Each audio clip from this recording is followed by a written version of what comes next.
Hello friends, welcome to Geetanjali's note making classes. आज जिस topic पर हम बात करने वाले हैं वो है बीएड फर्स्ट सेमेस्टर का प्रोस्पेक्टिव्स इन चाइल्ड डेवलपमेंट का यूनिट 2 थ्योरी ऑफ डेवलपमेंट का section 2.5 theory of emotional development bye Goldman. Friends, मैंने यूनिट 2 के सारे सेक्शंस के वीडियोस बनाए हैं और यूनिट 1 के भी सारे सेक्शन के बनाए हुए हैं। आप इनके लिंक देख सकते हैं डिस्क्रिप्शन बॉक्स में। हम सिक्वेंशियली जा रहे हैं और डिटेल में जा रहे हैं। अगर आपको पढ़ाने का तरीका अच्छा लग रहा है, टॉपिक समझ में आ रहे हैं तो लाइक कीजिएगा, शेयर कीजिएगा और सब्सक्राइब ज़रूर कीजिएगा। चलिए, आज इस वीडियो में हम जानेंगे कि गोल्डमैन कौन थे, उनकी क्या थ्योरीज थी और उनकी जो इमोशनल डेवलपमेंट की जो थ्योरी थी रिगार्डिंग इमोशनल इंटेलिजेंस, उसका एजुकेशनल इम्प्लीकेशन क्या है। So let's get started. इस सेक्शन जो क्वेश्चन आ सकता है वो है right the Goldman theory of emotional development. Friend, Goldman, Daniel Goldman एक ऑथर हैं जो इमोशनल डेवलपमेंट में किताबें लिखते हैं, थिंकिंग पर किताबें लिखते हैं, लर्निंग प्रोसेस पर किताबें लिखते हैं। आप इनके वीडियोस यूट्यूब में भी देख सकते हैं डेनियल गोल्डमैन के। और एक्चुअली इनका जो मेन बेस्ट सेलर था न्यूयॉर्क टाइम का, वो था 1995 में ऑन इमोशनल इंटेलिजेंस। वैसे तो ये जो टर्म है इमोशनल इंटेलिजेंस, उसे कॉइन किया था पीटर सेल्वे एंड जॉन मेयर रेपस। उसे पॉपुलराइज जो डेनियल गोल्डमैन ने किया था और उसके साथ उनकी जो पूरी थ्योरीज रही हैं उनके हिसाब से 5 फैक्टर्स होते हैं इमोशनल डेवलपमेंट के, जो इंडिविजुअल के लिए बहुत इंपॉर्टेंट होते हैं उसे स्टेबलाइज करने के लिए, एक हैप्पी लाइफ के लिए। आप जब इस क्वेश्चन को अटेम्प्ट कर रहे हो तो पहले गोल्डमैन के बारे में लिखेगा, इमोशनल इंटेलिजेंस क्या होता है उसके बारे में लिखेगा। उसके बाद आप आइएगा फैक्टर्स ऑफ इमोशनल इंटेलिजेंस जो इमोशनल डेवलपमेंट के लिए ज़रूरी हैं, और अपना आंसर फिनिश कीजिएगा educational implication of emotional development के साथ। चलिए अब स्टार्ट करते हैं। Daniel Goldman is an author and science journalist. ये अभी भी हैं, आप इनके वीडियोस यूट्यूब में देख सकते हैं। तो आप लिखेगा इज एन ऑथर, अभी है, एंड एक साइंस जर्नलिस्ट हैं। He popularize the concept of emotional intelligence. तो इन्होंने इमोशनल इंटेलिजेंस का जो कॉन्सेप्ट है उसे बहुत पॉपुलराइज किया था। And wrote many books on creativity, meditation and emotional learning. इन्होंने काफ़ी वक्त इंडिया में भी गुजारा था, तो मेडिटेशन और गुरु थे जो इंडिया में, उनसे उन्होंने लर्निंग ली थी। तो इनकी किताबें जो थी वो इस चीज़ से भी प्रभावित हैं कि मेडिटेशन और उसकी जो लर्निंग प्रोसेस है वो किस तरह इंसान को एक स्टेबल माइंड और स्टेबल लाइफ देती है।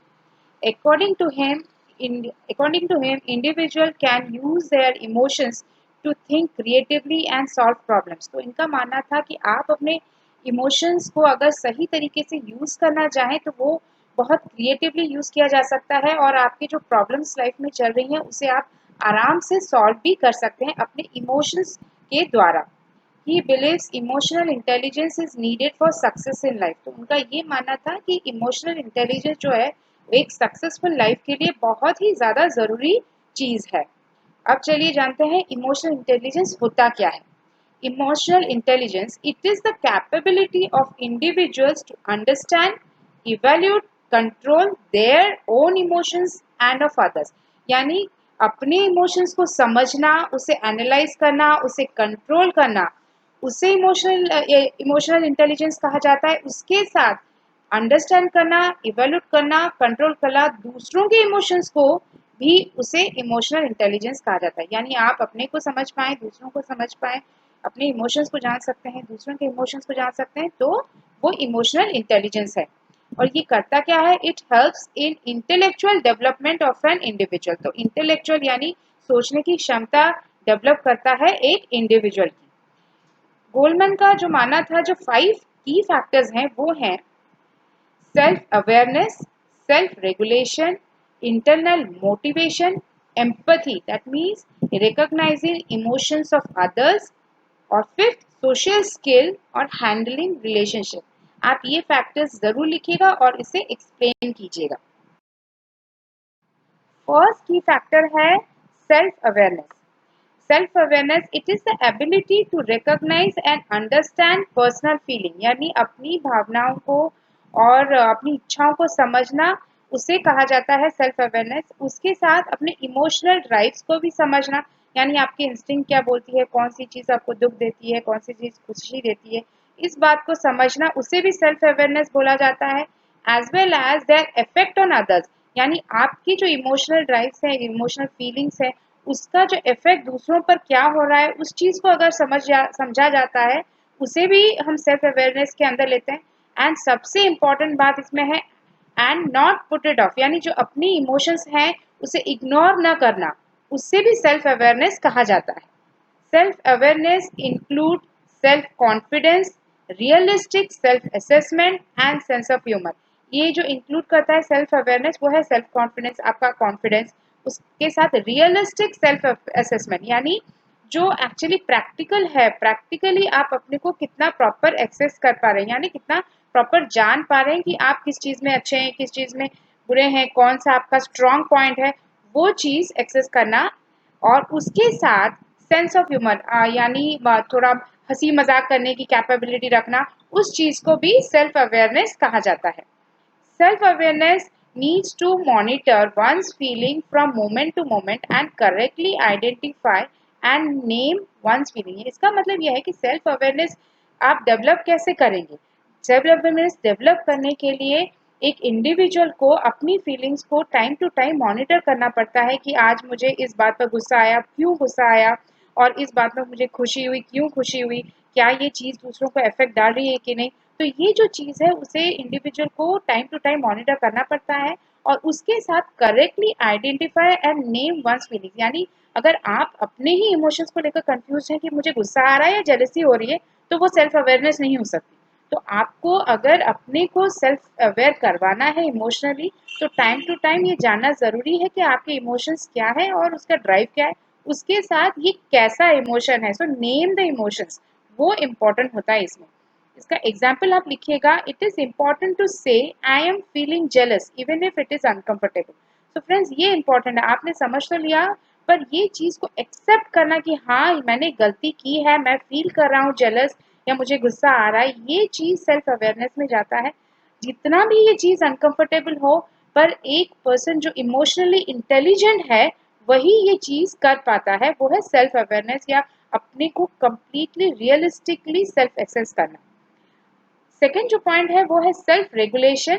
इसमें आता है, it is the ability to control and redirect disruptive impulses and to think before acting. यानी कोई भी चीज, कोई भी बात बोलने से पहले भावना में बहने से पहले हमें अपनी चीज को थोड़ा सोचना, और ये सोचना कि ये किस पर क्या इफेक्ट डालती है, और उसके साथ उसे रीडायरेक्ट करना किसी और तरीके से। यानी गुस्सा आ रहा है तो अपने दिमाग को कुछ और बता के उसे इन्वॉल्व करके उस चीज को शांत करवाना, उसे सेल्फ रेगुलेशन कहा जाता है। Self awareness and understanding one's emotion brings self regulation. यानी अगर आपका सेल्फ अवेयरनेस है, उसके साथ आप अंडरस्टैंड कर पा रहे हैं अपने इमोशंस को, तो वो आपके अंदर सेल्फ रेगुलेशन लाएगा, यानी आप अपने इमोशंस को कंट्रोल कर पाएंगे, उसे डायरेक्ट कर पाएंगे किसी और दिशा में। जेलसी फील रही हो रही है तो दिमाग में कुछ और करके उसे क्रिएटिवली आप यूज कर पाएंगे, उस एनर्जी को, उस इमोशन को। जो थर्ड पॉइंट आप लिखिएगा वो है, this include trustworthiness, integrity and openness to change. यानी अगर आप सेल्फ रेगुलेटिंग हैं तो ट्रस्टवर्दीनेस, यानी आप खुद पर ट्रस्ट करेंगे और आप पर दूसरे ट्रस्ट करेंगे। उसके साथ इंटीग्रिटी, यानी आप अपने को कंपोज रख पाएंगे, भावनाओं में बह नहीं जाएंगे। और ओपननेस टू चेंज, ये बहुत ज़रूरी है। हमारा जो अभी का एरा चल रहा है, that is completely changing, technology इतनी जल्दी चेंज हो रही है, एनवायरमेंट इतना ज़्यादा चेंज हो रहा है, तो सेल्फ रेगुलेशन हमें इस चीज़ के लिए अडेप्ट करवाता है कि हम ओपन बने हर चेंज के लिए। इसमें एग्जाम्पल आप लिखिएगा, the ability to manage anger by not scolding और बीटिंग अदर्स। यानी अगर इंडिविजुअल फील कर रहा है एंगर, तो उस एंगर को वो रीडायरेक्ट करे किसी और काम में, किस और चीज़ों में, रैदर देन किसी को डांटना, किसी को मारना, क्योंकि ये एक डिस्ट्रक्टिव फीलिंग है जिससे दूसरे भी दुखी होंगे। तो self regulation is achieve by self awareness, जिस तरह मैंने बोला, और understanding ones emotions and others emotions also. Third जो फैक्टर है वो है internal motivation. Emotions motivate us and disempower us if they are too strong. यानी इमोशंस हमें मोटिवेट करते हैं कुछ करने के लिए, हमको दिशा देते हैं कुछ करने के लिए, पर अगर वो बहुत ज़्यादा हो जाए, इमोशनल हो जाए हम, तो वो डिस्ट्रक्टिव भी हमारे लिए हो सकता है। A passion to work for internal reasons that go beyond money and status is called internal motivation। यानी कोई चीज अगर आप कर रहे हैं सिर्फ खुशी के लिए, अपनी खुशी के लिए, फॉर इंटरनल रीजन, आपको जो अच्छा लग रहा है उसके लिए, और पैसे या स्टेटस के लिए नहीं, जो एक्सटर्नल हैप्पीनेस देती है, सेटिस्फैक्शन देती है, उसके लिए नहीं कर रहे, बल्कि इंटरनल रीजन से इंटरनल हैप्पीनेस के लिए कर रहे हैं आप, तो उसे इंटरनल मोटिवेशन कहा जाता है। It also includes the feelings of positivity, enthusiasm, confidence, and a strong drive to achieve, even in face of failure। यानी आपका इंटरनल मोटिवेशन अगर सही है तो ये आपको जितनी भी बुरी परिस्थिति हो, आपको मोटिवेट करेगा कुछ अच्छा करने के लिए। और ये होता क्या है, ये फीलिंग होती है एक पॉजिटिविटी की, हाँ कुछ है, अच्छा है, मैं अच्छा कर सकता हूँ। एंथुजियाज्म की, यानी आपके अंदर कॉन्फिडेंस बढ़ेगा, वो कुछ कर गुजरने की तमन्ना जो होती है वो आएगी इससे। कॉन्फिडेंस माने आप कुछ करेंगे बिल्कुल मन लगा के करेंगे, आप विश्वास होगा अपने ऊपर आपको। ये जो फीलिंग्स आपकी इंटरनल मोटिवेशन से आती हैं और ये सारे पॉजिटिव इफेक्ट देते हैं लॉन्ग लाइफ में। And strong drive to achieve, और एक स्ट्रॉन्ग ड्राइव, चाहे जितनी भी तकलीफ हो, मुझे अच्छे मार्क्स लाने ही हैं अपने एग्जाम में, ये जो फीलिंग्स होती है, ये फीलिंग्स हमारी इंटरनल मोटिवेशन में आती हैं। और ये सारी चीजें हमें इंटरनल इमोशनली इंटेलिजेंट बनाती हैं। आप इसके एग्जाम्पल में लिखिएगा, if one wants to achieve his desire he needs emotional control with positivity. यानी एक लॉन्ग रन में अगर आपको अपनी डिजायर, अपनी इच्छा को सच में बदलना है, तो आपको अपने को इंटरनली मोटिवेट करते रहना पड़ेगा पॉजिटिवली। जो फोर्थ चीज आप लिखिएगा वो है empathy, recognising emotions of others. मतलब एम्पैथी एक टर्म है जिसका मतलब है आप दूसरों की इमोशंस को समझ पाना। The ability to recognise others emotions, दूसरों के इमोशंस को समझना एम्पैथी कहा जाता है। फ्रेंड्स, एम्पैथी और सिंपैथी दो अलग चीजें हैं। सिंपैथी मतलब किसी को देखकर दया आना, उसे सिंपैथी कहा जाता है, और दूसरों की इमोशंस को समझना एम्पैथी कहा जाता है। अगर, और एम्पैथी जरूरी नहीं है कि हमेशा पॉजिटिव वे में भी हो, कभी कभी इंडिविजुअल दूसरों के इमोशंस को समझ के उनको दुख भी दे सकते हैं। So empathy can have positive and negative effect. Sympathy दया होती है, सिंपैथी नहीं होती, एम्पैथी होती है इमोशनल इंटेलिजेंस में।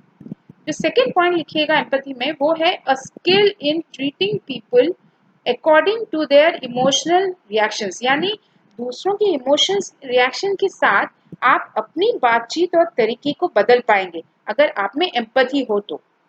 According to Goleman, empathy can be cognitive, emotional and compassionate. यानी जो गोलमैन के हिसाब से एम्पैथी 3 प्रकार की थी, वो थी, पहली थी कॉग्निटिव यानी सोचने की एम्पैथी, दूसरे की सोच को आप समझ पाए, इमोशनल यानी दूसरों के इमोशंस को समझ पाए, और कंपैशनेट यानी दूसरों के साथ आप दयावान भी हो पाए, उनकी फीलिंग्स को जान पाए। तो ये 3 प्रकार की एम्पैथी गोलमैन ने ही बताई थी अपने इमोशनल इंटेलिजेंस बुक में, जो बेस्ट सेलर थी 1995 में न्यूयॉर्क टाइम्स में। ये चीज आप अपने आंसर शीट में लिख सकते हैं। जो फिफ्थ पॉइंट है, जो फैक्टर है इमोशनल इंटेलिजेंस का, है वो है social skill, that is handling relationships. It is the skill in handling relationships by managing others emotions. यानी दूसरों को भावनाओं को समझ के अपने रिलेशनशिप को मैनेज करना, उसे सोशल स्किल के अंदर वो जाता है। It include the ability of building networks and repo. यानी अगर आप दूसरों के इमोशंस को समझ पाते हैं, उनके साथ उनके हिसाब से आप बात करते हैं, तो आप अपना एक रेपो बनाते हैं, अपना एक स्टैंडर्ड और स्टेटस बनाते हैं, उसके साथ आप एक नेटवर्क भी बनाते हैं। This include effectiveness in leading change and leading team. So ये क्या करता है कि ये बहुत इफेक्टिव होता है कोई किसी चीज को एक नई दिशा दिलाने के लिए और एक टीम को लीड करने के लिए।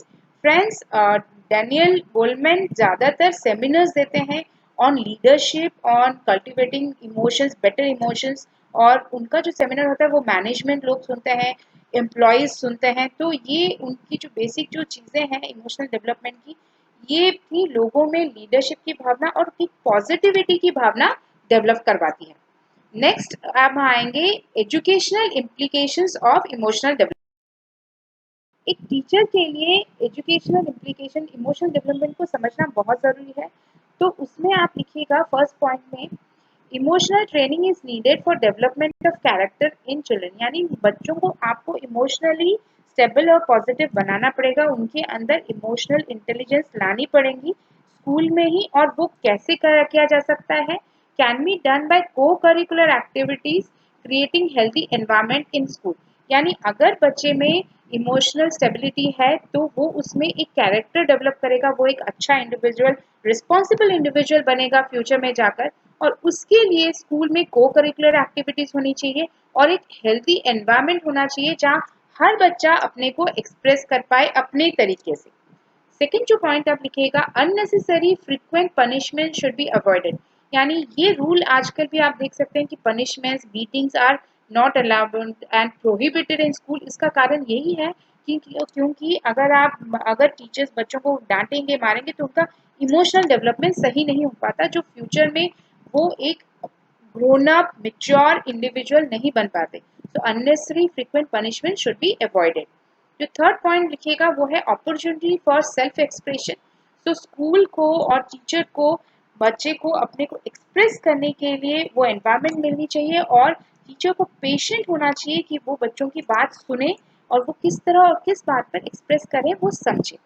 जो फोर्थ पॉइंट है वो आप लिखिएगा, positive suggestions help in driving positive emotions, यानी अगर कोई स्टूडेंट्स टीचर के पास अपने प्रॉब्लम्स लेकर आ रहा है तो उसे डीमोटिवेट नहीं करना चाहिए टीचर को, बल्कि उसे पॉजिटिव सजेशन देकर बेटर पार्ट ऑफ लाइफ दिखाकर उसके अंदर पॉजिटिव इमोशंस को इनकॉलकेट करना चाहिए, बढ़ावा देना चाहिए।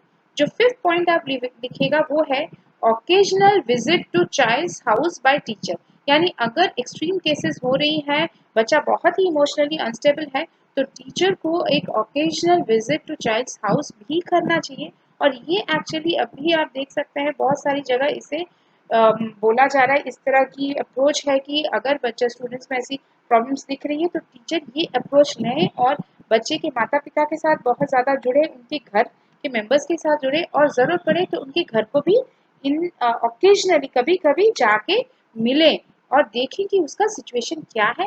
इससे हम बच्चों की जो एनवायरनमेंट है उसमें बदलाव ला सकते हैं और उनके अंदर एक पॉजिटिव इमोशनल डेवलपमेंट ला सकते हैं। तो फ्रेंड्स ये था तो क्वेश्चन इमोशनल इंटेलिजेंस पर। और अगर आपको टॉपिक समझ में आया तो आप लाइक कीजिए, शेयर कीजिए अपने फ्रेंड्स के साथ, और मेरा पढ़ाने का तरीका अगर आपको अच्छा लग रहा है तो सब्सक्राइब कीजिएगा। अगर कोई डाउट है इस टॉपिक में तो मुझे कमेंट बॉक्स में लिखिएगा, मैं आंसर दूंगी। Thank you very much.